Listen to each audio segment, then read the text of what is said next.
असलामुअलैकुम, की हाल चाल है वीरो? ठीक हो ना?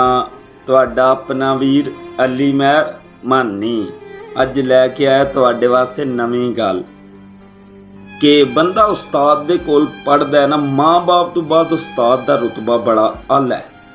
क्यों? ये बादशाह नहीं हुंदा, उस्ताद बादशाह नहीं हुंदा, ये लेकिन अपने शागिर्दां नूं बादशाह बना छड्डदा है।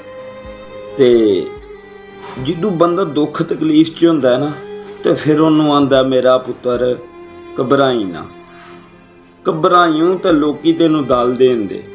जैसा कि पिछली वीडियो च भी मैं दसिया कि थल्ले बह जाइए ना तो बंदे छड्डदे नहीं, ये सामने उन्होंने फिर खलोना पैंदा। तो उस्ताद भी फिर शागिर्द नूं थापड़ा मार के आखदा कि पुत्र घबरावी ना। उस्ताद दे थापड़े आख्या हा आजमाइशां तू घबरावें नहीं, उस्ताद दे थापड़े आख्या हा आजमाइशां तू घबरावें नहीं। खुद डैंदा वतें कोई डर नहीं, पर कावश हौसला डावें नहीं। जिड्डे उच्चे पे होण हिक जाते, खल्ले रेंदे कतन पछावें नहीं। औखा वक्त ता जात का कान होंदा, डट वंजे लीक लवावें नहीं।